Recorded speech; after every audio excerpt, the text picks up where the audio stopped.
Welcome to my channel.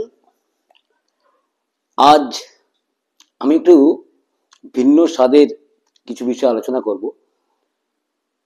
এটা মূলত আমার কিছু প্রাক্তন ছাত্রছাত্রী অনুরোধ করেছে যে আমাকে কিছু লিঙ্গুইস্টিক টার্ম আলোচনা করার জন্য তারা অনুরোধ করেছে আমাকে।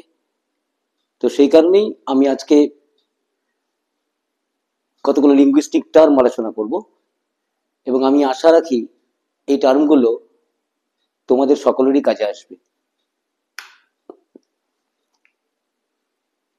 তা থাম্বনেল দেখে নিশ্চয়ই বুঝতে পেরে গেছো যে কি কি লিঙ্গুইস্টিক টার্মগুলো আমি আলোচনা করব। আমি একটা একটা করে সেগুলো তুলে ধরছি, তোমাদের সকলেরই এগুলো কাজে আসবে এবং এগুলো আমাদের সকলেরই জানা দরকার বলে আমি মনে করি। শুধু যারা অনুরোধ করেছে সে শুধু তাদের জন্য নয়, সকলের জন্যই এগুলো গুরুত্বপূর্ণ। যেমন থাম্বনেলের যেভাবে আমি সাজিয়েছি সেইভাবেই পরপর এগিয়ে আসি। যেমন প্রথমে আমি বলেছি থেসোরাস।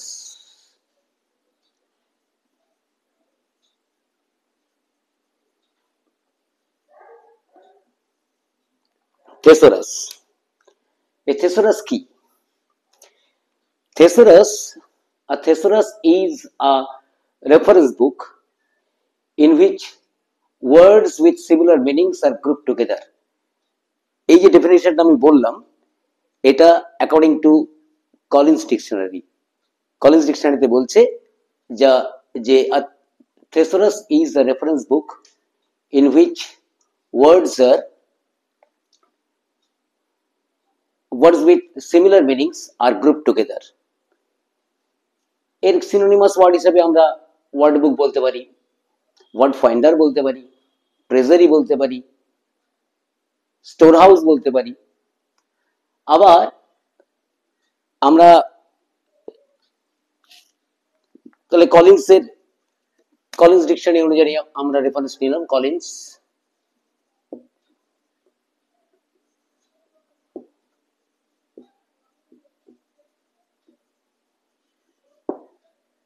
According to Oxford Dictionary,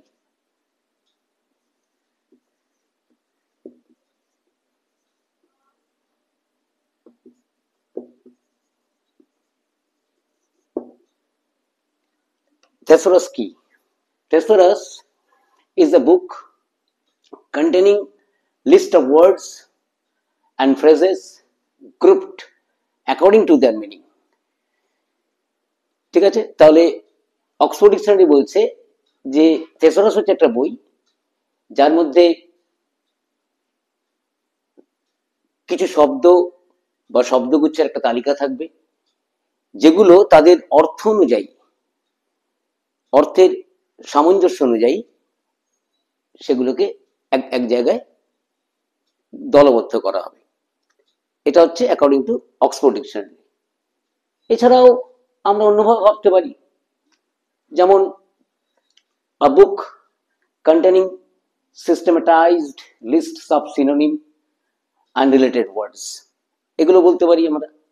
কি বললাম আরেকবার বলছি, a book containing systematized list of synonyms and related words, ওই একই, সেই সমার্থক শব্দ বা তার সম্পর্কিত কিছু শব্দের একটা সামঞ্জস্যপূর্ণ তালিকার বই, সেটা বলতে পারি। এটা হচ্ছে থেসোরাস, মানে এক কথা শব্দ ভান্ডার।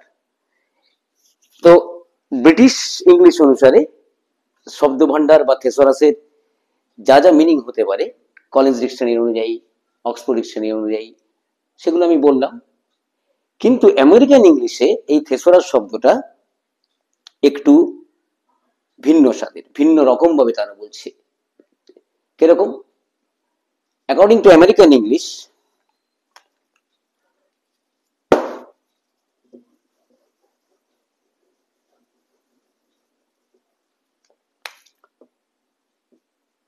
according to American English,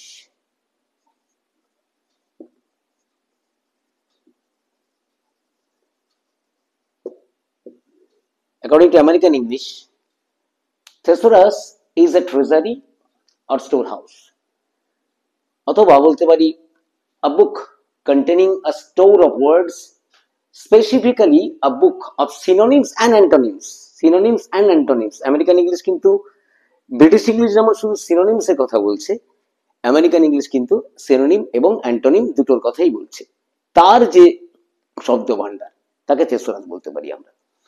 ঠিক আছে, এছাড়াও একটা টেকনিক্যালি ইউজড টার্মের কথা আমি বলবো থেসোরাসের, সেটাকে বলা যেতে পারে যে thesaurus is a categorized indexed thesaurus is a categorized index of terms for use in information retrieval as from a computer by using the proper key terms. আরেকবার বলছি, a categorized index of terms for use in information retrieval as from a computer by using the proper key terms. এটাও থেসোরাসের আরেকটা সংজ্ঞা। এটা according two American English. আমরা থেসোরাস এইভাবে জানতে পারি, শব্দগুচ্ছ, শব্দ ভান্ডার। এবার ব্রিটিশ ইংলিশের ক্ষেত্রে তারা শুধু সিনোনিমাস ওয়ার্ডের কথা বলছে, আমেরিকান ইংলিশ অ্যান্টোনিম বা সিনোনিমের কথা বলছে, অথবা যে ক্যাটেগরাইজ ইন্ডেক্স অফ টার্মস আমি যেটা বললাম, যেটা মূলত generally used in information retrieval, অর্থাৎ কোন তথ্য উদ্ধারের ক্ষেত্রে, সেক্ষেত্রে কম্পিউটার থেকে সেক্ষেত্রে যে প্রপার কি কি টার্মস আছে সেটাকেও কিন্তু আমরা থেসোরাস বলতে পারি। এরপরে আমি চলে আসি অ্যাক্রোনিমে। অ্যাক্রোনিম কি? অ্যাক্রোনিম এর আরেকটা যে সাবস্টিটিউট ওয়ার্ড আছে সেটা বললে তোমরা সবাই বুঝতে পারবে, যাকে অ্যাব্রিভিয়েটিভ ফর্ম বলে বা অ্যাব্রিভিয়েশন বলে। সেটা শব্দটা জানো, কিন্তু তারই যে আরেকটা বিকল্প শব্দ অ্যাক্রোনিম সেটা জানো না। তাহলে অ্যাক্রোনিম কি? অ্যাক্রোনিম হচ্ছে a word formed from the initial letters of a group of words.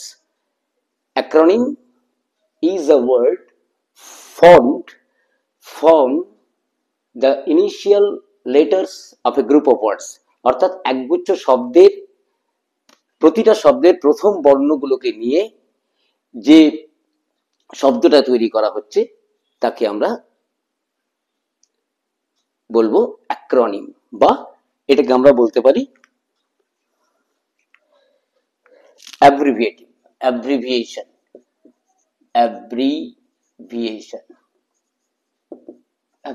Abbreviative forms এরকম বিভিন্ন ভাবে বলতে পারি। abbreviative forms বা ফর্ম এরকম বলতে পারি। ঠিক আছে, যেমন ধরো ইউনাইটেড নেশন অর্গানাইজেশন, ইউনাইটেড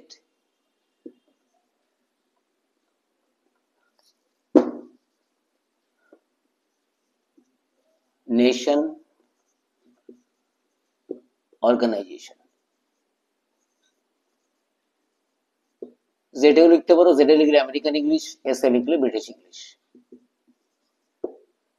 এইটার যদি এই তিনটে যে শব্দ দেখো, শব্দের ইউনাইটেড ইউ নিলাম, নেশনের এন, অর্গানাইজেশনের ও, ইউএনও, যাকে রাষ্ট্রসংঘ বলা হয়। তাহলে এটাকে আমরা অ্যাব্রিভিয়েটিভ টার্ম হিসেবে জানি।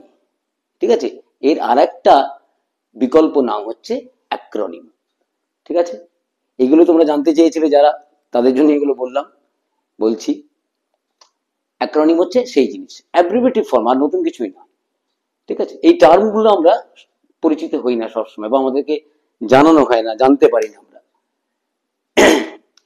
এরপরে আমি চলে যাব, যেমন থাম্বনেলে ছিল সেই অনুসারেই যাব, কারণ আজকে আমার এই শুধু এই কিছু লিঙ্গুইস্টিক টার্ম নিয়ে আলোচনা করার জন্যই আমি আজকে এসেছি। এরপরে যেটা যাচ্ছি সেটা হচ্ছে হোমোনিম। হোমোনিম আর একটা হচ্ছে হোমোফোন। হোমোফোন এই যে শব্দগুলো তৈরি হয়েছে সব কিন্তু খুব সায়েন্টিফিক্যালি মেড, বিজ্ঞানসম্মত ভাবেই শব্দগুলোকে তৈরি করা হয়েছে। এই যে হোমো, হোমো শব্দের অর্থ আমরা জানি, হোমো, হোমো অর্থে এক, ঠিক আছে। হোমোলোগাস ক্রোমোজোম আমরা পড়েছি বিজ্ঞানে, সমগণীয়, ঠিক আছে। আবার তার ঠিক বিপরীত শব্দ হেটেরো, ঠিক আছে। তাহলে হোমো, এই যে হোমো মানে এক, এখানেও দেখো হোমো আছে। এবার একটা আছে নিম, নিম অ্যাকচুয়াল নিম name, it's a French derivative, ফরাসি একটা শব্দ থেকে আসছে নিমটা, নিমটা নিম থেকে নেম, আসলে নেম, হোমো নিম, অর্থাৎ নেম অর্থাৎ সেই নাউন আসছে, নাউনের কথাই বলা হচ্ছে, অর্থাৎ এমন সমস্ত নাউন যার শব্দের ক্ষেত্রে বানানগত ভাবে মিল আছে। হোমোনিমটা প্রথমে বলি, হোমোনিম হচ্ছে দুটো বা দুয়ের অধিক শব্দ যাদের বানানটা এক, বানান এক, উচ্চারণও এক, কিন্তু তারা অর্থগতভাবে আলাদা, ঠিক আছে, এটাকে হোমোনিম বলে। আর একবার বলছি, যখন দুই বা ততোধিক শব্দের একই বানান, একই উচ্চারণ, কিন্তু অর্থগতভাবে তারা আলাদা, সেক্ষেত্রে সেগুলোকে আমরা, সেই শব্দগুচ্ছ বা শব্দ দলটাকে আমরা হোমোনিম বলবো বা হোমোনিমাস ওয়ার্ড বলবো। যেমন মিন, ধরো মিন শব্দটা, এমইএন, মিন, মিন যখন অ্যাডজেক্টিভ হিসেবে ব্যবহৃত হয়, অ্যাডজেক্টিভ হিসেবে ব্যবহৃত হয়, তখন এর অর্থ নিচ, মিন মাইন্ডেড ম্যান, নিচ মনের মানুষ, মিন। আবার এইটাই যখন ভার্ব হিসেবে ব্যবহার হয়, এমইএন মিন যখন ভার্ব হিসেবে ব্যবহার হচ্ছে, তখন তার অর্থ, অর্থ হচ্ছে অর্থ প্রকাশ করা, ঠিক আছে। তাহলে দেখো স্পেলিং এক, বানান এক, উচ্চারণ এক, কিন্তু অর্থটা আলাদা, এটাকে হোমোনিম বলবো। এরকম যত শব্দ জীবনে পাবে, পড়তে গেলে সচেতনভাবে যদি পড়াশোনা করো, বিভিন্ন পাঠ্য বই, তোমাদের যে পাঠ্য বই আছে বা অন্যান্য পড়তে গেলে তুমি এরকম হোমোনিমাস ওয়ার্ড অনেক পাবে, ঠিক আছে, যার বানান এক, উচ্চারণও এক, কিন্তু অর্থটা আলাদা, এটাকে হোমোনিম বলা হয়। আর হোমোফোন কোনটা? হোমোফোন, দেখো ফোন কথাটা আসছে এখানে, এখানে হোমো, হোমো মানে এক বা সমগণীয়, ফোন মানে শ্রবণজাত কিছু, শ্রবণজাত কিছু, phonetic, phone, phone, not phone, phone, P H N E, phone, ঠোঁটটা লেগে উচ্চারণ হবে, এফ এর উচ্চারণটা ফোন, এরকম ভাবে হবে। সে যখন আমি স্পোকেন ইংলিশের জায়গায় আসবো, তখন আমি জানাবো যে প্রতিটি বর্ণকে কিভাবে উচ্চারণ করা উচিত।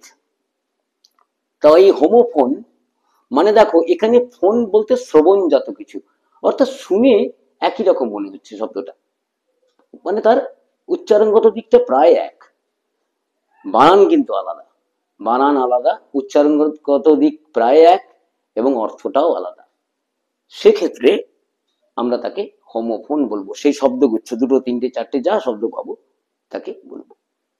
যেমন দেখো একটা উদাহরণ দিই, SIGST, site,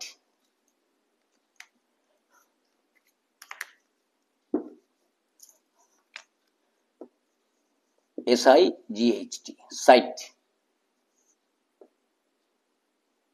SIT, site, CIT, site, কিন্তু উচ্চারণগত প্রায় কাছাকাছি, উচ্চারণগত তফাৎ আছে, সি এর সঙ্গে এস এর তফাৎ আছে, দুই এর তফাৎ আছে, প্রায় কাছাকাছি উচ্চারণ, বানানটা আলাদা এবং এর অর্থ আলাদা। সাইট দেখো দৃশ্য, সাইট বলতে কোনো স্থান, সে কোনো কোনো কর্মের জায়গা হতে পারে, কোনো স্থান হতে পারে, কোনো সংলগ্ন স্থান হতে পারে, স্থান। CIT, সাইট মানে টু প্রোভাইড, কিছু দেওয়া, টু সাইট সাম এক্সাম্পলস, কিছু উদাহরণ দেওয়া, এই দেওয়া, দেওয়া অর্থে সাইটের ব্যবহার। দেখো এটার প্রায় কাছাকাছি সব উচ্চারণ, বানানগুলো আলাদা এবং অর্থ আলাদা, তখন আমরা তাকে হোমোফোন বলবো। এরকম শব্দ চলতি পথে, জীবনে চলার পথে নিজেকেই খুঁজে নিতে হয়, যার আগ্রহ থাকে সে তার শব্দ ভান্ডারকে বাড়িয়ে নিতে পারে, ঠিক আছে। যে এটা তো কাছাকাছি উচ্চারণ, তাহলে এরকম কি পেলাম আর শব্দ, বা কি জানি আমি, আমরা যদি অনুসন্ধানী মন নিয়ে এগোই, আমরা অনেক কিছুকে জানতে পারবো। তাহলে হোমোনিম, হোমোফোন ক্লিয়ার হলো, ঠিক আছে। এবারে আর একটা বিষয় যেটা আমি আলোচনা করব বলে বলেছি, সেটা হচ্ছে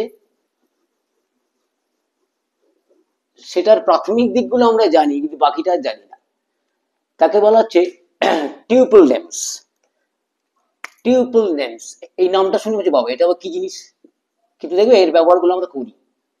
টিউপল names or times, tuple names or times, আমার ভিডিও থাম্বনেলে লেখা আছে টিউপল নেমস অর টাইমস। এগুলো আমরা জানি, দু একটা শব্দ জানি, দেখো হ্যাঁ জানি, কিন্তু তার পরের গুলো সেগুলো আমরা জানি না, বা জানার আগ্রহ কোনোদিন প্রকাশ করি না, জানতে চাই না, কিন্তু সেগুলো জানা দরকার। যেমন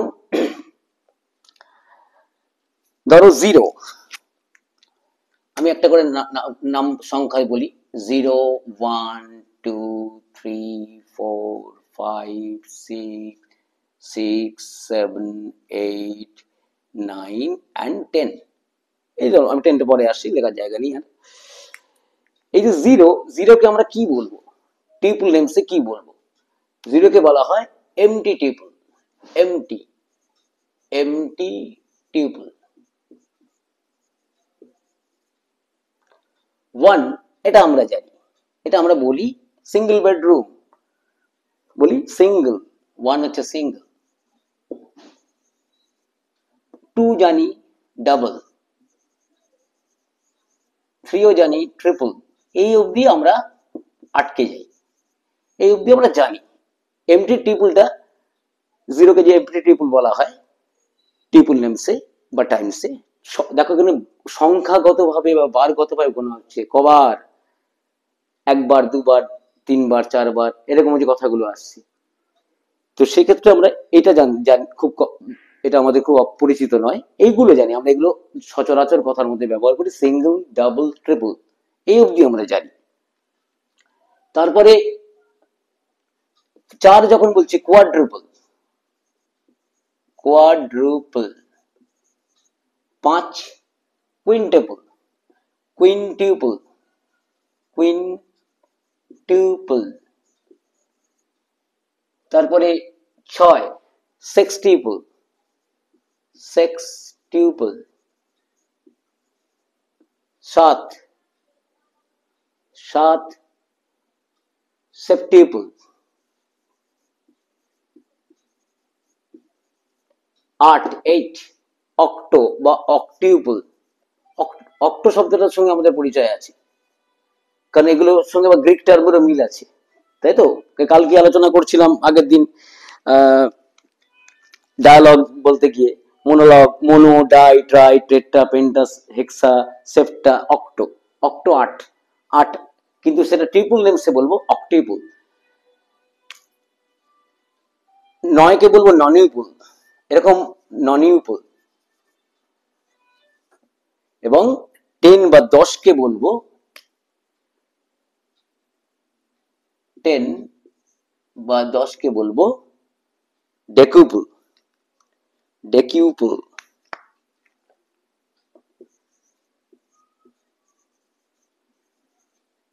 এরকম করে 11 12 আরো আছে, সে সুযোগ হলে আর একদিন আলোচনা করব। ঠিক আছে, আজকের পাঠ তাহলে এই পর্যন্তই। এটুকুই আজকে আলোচনার বিষয় ছিল, ছোট ছোট জিনিস, শব্দগত দিক মূলত, এগুলো লিঙ্গুইস্টিক টার্ম বা লিটারারি টার্মস, কিছুটা লিঙ্গুইস্টিক টার্ম।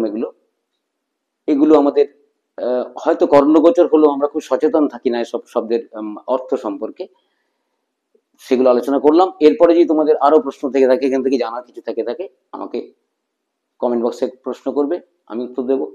ঠিক আছে, আজকের মতন এখানেই শেষ করছি।